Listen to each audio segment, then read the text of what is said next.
महेंद्र भट्ट जी कह रहे हैं, उनका बयान है, वो कह रहे हैं कि जोशीमठ में अब तक कोई जनहानि नहीं हुई। देखिए ये आपदा, तुम चाहते क्या हो? कब करोगे लोगों का पुनर्वास जब जनहानि हो जाएगी? कब करोगे लोगों का विस्थापन जब जनहानि हो जाएगी? कब करोगे लोगों का इंतजाम जब जनहानि हो जाएगी?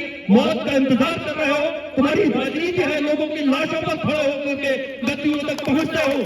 जितनी ताकत ये वैज्ञानिकों का मुंह बंद करने पर लगा रहे हैं, जितनी ताकत ये मीडिया का मुंह बंद करने पर लगा रहे हैं, उतनी ताकत, उतनी बुद्धि, उतना दिमाग, उतना श्रम जोशीमठ के लोगों को संकट से उबारने में लगाते, आज शायद तस्वीर एकदम दूसरी होती। हम ये सवाल पूछना चाहते हैं, जिले में जो पुलिस अधीक्षक हैं, सुपरिंटेंडेंट ऑफ पुलिस हैं, उनको जवाब देना चाहिए इस बात का कि क्या उनके जिले के भीतर माओवादियों का खतरा पैदा हो गया है। इस सवाल का जवाब इस जिले के पुलिस अधीक्षक को देना चाहिए। इस राज्य के डायरेक्टर जनरल ऑफ पुलिस को इस बात का जवाब देना चाहिए कि क्या ये खतरा यहाँ पैदा है या नहीं है। अगर ये खतरा है तो इसके खिलाफ कार्रवाई होनी चाहिए, अगर ये खतरा नहीं है तो महेंद्र भट्ट के खिलाफ मुकदमा दर्ज होना चाहिए, अफवाह फैलाने का, झूठ फैलाने का। महेंद्र भट्ट जी ने अभी दोबारा बयान दिया है, उन्होंने कहा कि लोगों को जबरदस्ती यहाँ लाकर के धरने पर बिठाया जा रहा है। क्या आप जबरदस्ती यहाँ धरने पर बैठे हैं? क्या आपको कोई यहाँ धरने में लेकर के आया है? आपके घर में कोई आया, किसी तरह का प्रलोभन दिया? हम ये कहना चाहते हैं भट्ट जी कि ये आपकी पार्टी की परंपरा है, ये आपका काम है कि जब आपको सभा करनी होती है तो आप भाड़े पर लोगों को लाते हो, किराए पर अपनी सभाओं में भीड़ करने के लिए लोगों को लाते हो, ये आपका काम है। ये किराए पर लोग भाड़े की सभाओं में भाषण सुनने जा सकते हैं, लेकिन किराए पर आंदोलन करने कोई नहीं जाता है। अभी इस देश में कुछ दिन पहले सारे राज्यों के जो पुलिस महानिदेशक होते हैं, डीजीपी होते हैं, डायरेक्टर जनरल ऑफ पुलिस, उनका कॉन्फ्रेंस हुआ और वहां एक पर्चा पढ़ा गया। देश के सारे राज्यों का जो पुलिस के सबसे बड़ा अफसर होते हैं, उनकी कॉन्फ्रेंस में अभी कुछ दिन पहले, हफ्ता भर नहीं हुआ इस बात को, और वहां एक पर्चा पढ़ा गया और वहां लद्दाख से आए हुए एक पुलिस के अफसर ने पर्चा पढ़ा कि 65 पोस्टें थी जो हमारे कब्जे में थी, उनमें से 25 हमारे हाथ से छूट गई है। किसके राज में हुआ? नरेंद्र मोदी के राज में हुआ। लड़ना लोगों ने इसलिए शुरू किया क्योंकि सरकार ने कुछ किया नहीं, क्योंकि सरकार के पास 14 महीनों तक लोग जाते रहे और सरकार ने एक कदम नहीं उठाया, और आज की तारीख तक भी उसने कोई एक कदम उठाया हो इसका पता नहीं। 3 साल पहले लोगों ने 2003-04 में एनटीपीसी का विरोध किया, और आज फिर 20 साल बाद इस जोशीमठ शहर में हर आदमी ये मानता है कि यदि यहाँ की तबाही के लिए कोई जिम्मेदार है तो वो एनटीपीसी है। महेंद्र भट्ट जी को चूक मिला है एनटीपीसी की, तो ये बात बहुत साफ है कि भट्ट जी के चेहरे पर जो लाली है वो एनटीपीसी की दलाली है, उस लाली का जो दलाली है। जोशीमठ में आंदोलन को लगभग 27 दिन होने को हैं और अभी तक राहत पुनर्वास को लेकर के स्थिति स्पष्ट नहीं है, और इस बीच में बीजेपी प्रदेश अध्यक्ष का बयान आता है कि आंदोलन जो माओवादियों द्वारा चलाया जा रहा है और चीन के एजेंट इसमें शामिल हैं। इन तमाम विषयों के बाद लोगों का जहां आक्रोश फूट पड़ा है, वहीं इस विषय पर बात करने के लिए इंद्रेश जी हमारे साथ मौजूद हैं। इन तमाम परिस्थितियों में जब सरकार राहत पुनर्वास की बात नहीं कर पा रही है, तो जो ये बयान सामने आए, इसे किस तरीके से आप लोग देख रहे हैं? देखिए, इसके 2-3 पहलू हैं। एक तो पहली बात यह है कि राहत का, पुनर्वास का, पुनर्निर्माण का जो बंदोबस्त होना चाहिए था अब तक, वो अब तक नहीं हुआ है।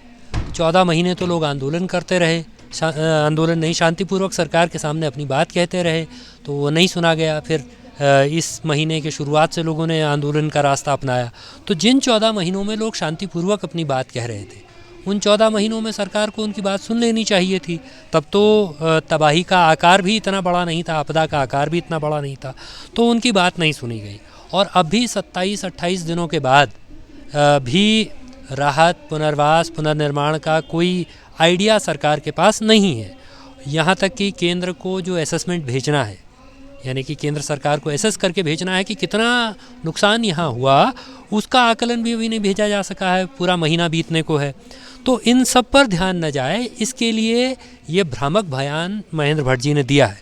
और ये बयान इसलिए निंदनीय है कि जो आपदा के पीड़ित लोग हैं, जो यहाँ इसलिए आ रहे हैं कि उनकी सुनवाई नहीं हो रही है, सरकार उनकी सुनवाई करने में नाकामयाब रही है। तो वो इसलिए यहाँ तहसील में आकर के धरने पर बैठ रहे हैं कि उनकी बात सुनी जाए। तो उन सबको माओवादी कहना, उन सबको चीन का एजेंट कहना, उन सबको देश का दुश्मन बताना, ये अपने आप में बहुत ही निंदनीय, बहुत ही शर्मनाक है और उनके ज़ख्मों पर नमक छिड़कने जैसा ये है। यहाँ पे एक बात क्लियर कर देना चाहते हैं कि जोशीमठ बचाओ संघर्ष समिति जो है उसमें भाजपा के भी लोग शामिल हैं, कांग्रेस के भी लोग उसमें शामिल हैं और सामूहिक तौर पर पे जोशीमठ के जो लोग प्रभावित हैं वो इस पूरी की पूरी संघर्ष समिति को संचालित कर रहे हैं। इन तमाम परिस्थितियों में पुनर्वास को लेकर के भी अभी तक जो है स्थिति स्पष्ट नहीं हो पाई है, कोई नीति अभी तक जो है सरकार इस चीज़ को लेकर भी स्पष्ट नहीं कर पाई है। देखिए, सरकार और उसकी प्रशासनिक मशीनरी जो है वो लोगों के साथ कमेटी खेल रही है, मीटिंग खेल रही है। तो यहाँ कई दिनों तक मीटिंग होती रही, उसमें जनप्रतिनिधियों ने जो फार्मूला पेश किया उस फार्मूले को स्वीकार करने में ढेर सारी दिक्कतें उन्होंने की। उसके बाद यहाँ से जो प्रस्ताव बना करके भेजा तो वो हाई पावर कमेटी की बैठक ही दूसरी बार में हो सकी, पहली बार वो बैठक टल गई, कोई कारण उसका नहीं दिया गया इतने गंभीर मसले पर भी। तो फिर कल जो बैठक हुई है, अब उससे जो ब्यौरा निकल करके सामने आ रहा है, उसका जो ब्यौरा अखबारों के ज़रिए ही सामने आया है, तो वो बता रहे हैं कि भाई हाई पावर कमेटी की मीटिंग हुई, उस कमेटी की मीटिंग में तय हुआ कि लोगों का अभी मुआवजे की राशि तो उसमें नहीं तय हुई, लेकिन घर बना करके देंगे, 100 वर्ग मीटर में देंगे, 50 वर्ग मीटर में बना करके देंगे। कहाँ देंगे इसका कोई उत्तर नहीं है।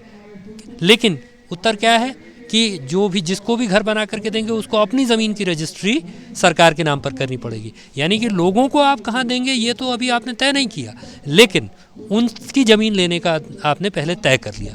तो लोगों को एक अंतहीन चक्र में फंसा करके यहाँ भी जो 1.5 लाख रुपए की राशि है उसके लिए भी लोगों के कागज़ लिए नहीं जा रहे, जिनके लिए जा रहे हैं उनको उनके कागज़ खो जा रहे हैं। ये पूरी प्रक्रिया है, एक जो संवेदनशील मसला है, एक आपदा है लोगों के सामने, लोगों के भविष्य का सवाल है और उस आपदा से बेहद संवेदनहीन तरीके से अफसरशाही अपने लाल फीता शाही वाले तौर तरीके से निपट रही है। भूमियों को लेकर के भी जो है उनके सीमांकन वगैरह, क्योंकि ऐसी बहुत सी लैंड है जो कि कागजों में दर्ज नहीं है, ये मुद्दा भी जो है बहुत ज़्यादा लोग उससे भी परेशान हैं। देखिए, भूमि का सवाल बड़ा व्यापक सवाल है असल में। तो भूमि पर लोग 50 बरस से काबिज है, लेकिन भूमि में उनके नाम पर दर्ज नहीं है। अब क्यों दर्ज नहीं है? क्योंकि ये असल में सिर्फ जोशीमठ का मसला नहीं है, ये इस पूरे राज्य का सवाल है। यहाँ आखिरी जो भूमि बंदोबस्त है वो 1958 से 1964 के बीच में हुआ, वो 40 साला भूमि बंदोबस्त था। वो 2004 में भूमि बंदोबस्त ख़त्म हो गया। तो आज की तारीख में यहाँ कोई भूमि बंदोबस्त इस राज्य के भीतर एग्जिस्ट नहीं करता है। तो अगर भूमि बंदोबस्त होता तो लोगों की ज़मीनें उनके नाम पर दर्ज होती।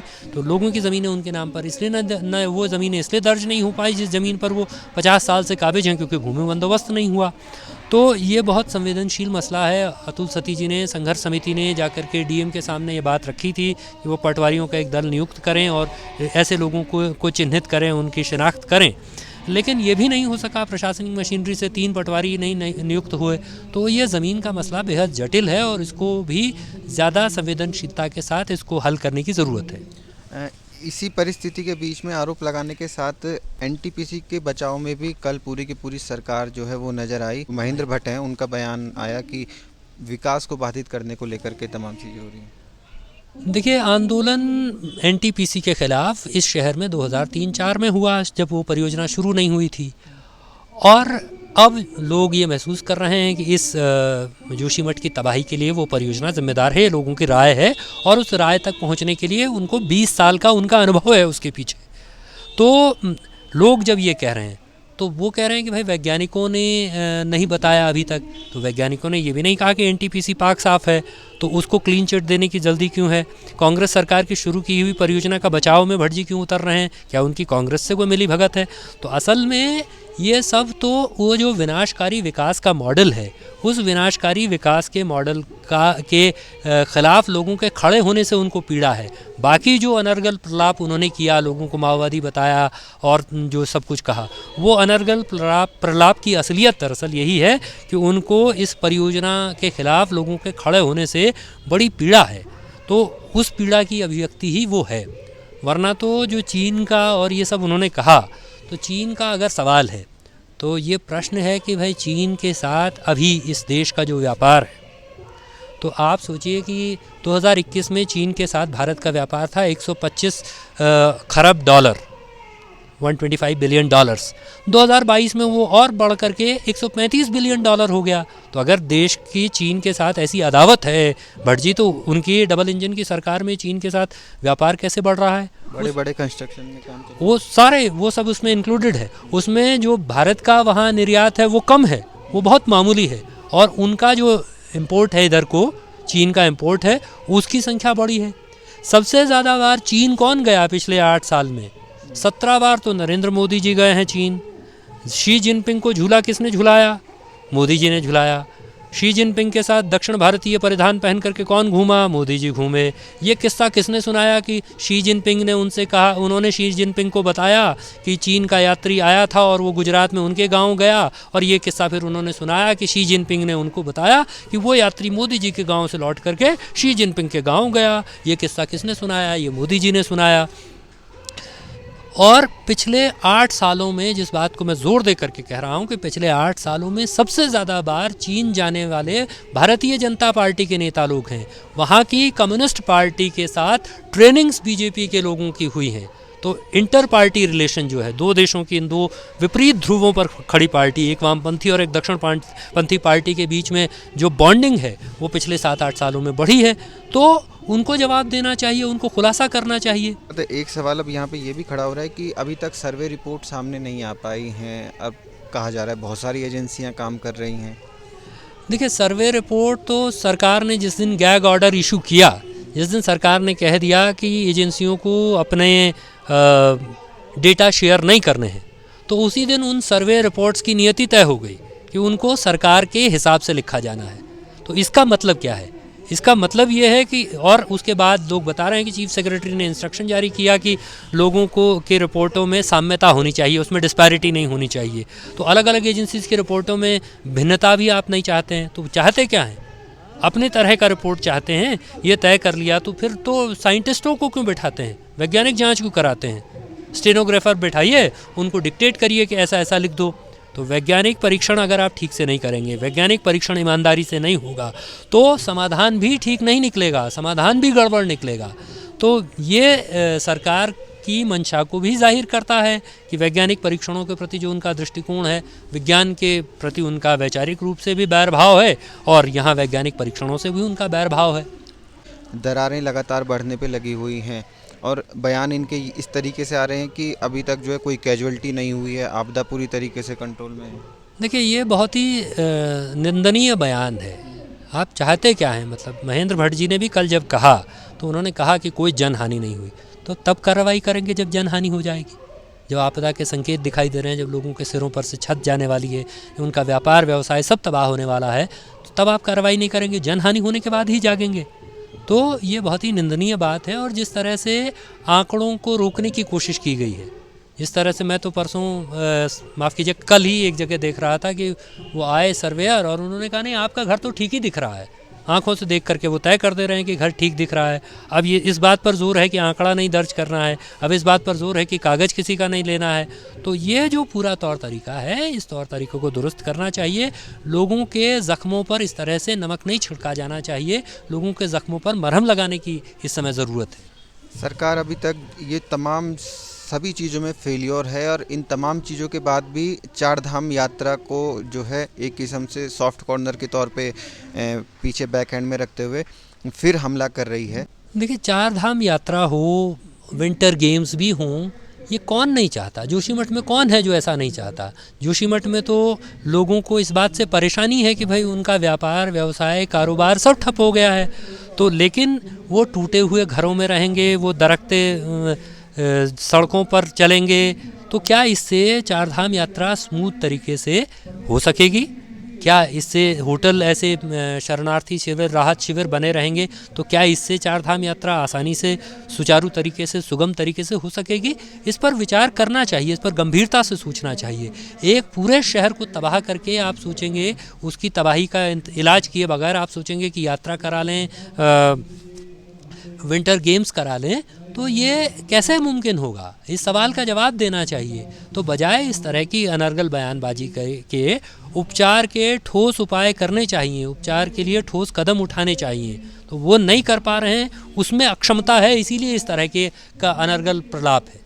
ये तमाम अभी वो सवाल हैं जो अभी बीजेपी के जो प्रदेश अध्यक्ष हैं महेंद्र भट्ट, उनके कल के बयान के बाद से खड़े हुए हैं। इसके साथ ही सरकार की ये अकर्मण्यता है जो कि इस तरीके की परिस्थितियां 1 महीने के बाद भी इस आंदोलन के बाद सामने हमें दिखाई दे रही हैं। विस्थापन पुनर्वास को लेकर के स्थिति स्पष्ट नहीं है, कहाँ लोगों को आगे बसाया जाए उस चीज़ को लेकर के स्थिति स्पष्ट नहीं है, लेकिन सरकार का कहना है कि सब कुछ स्मूथली चल रहा है।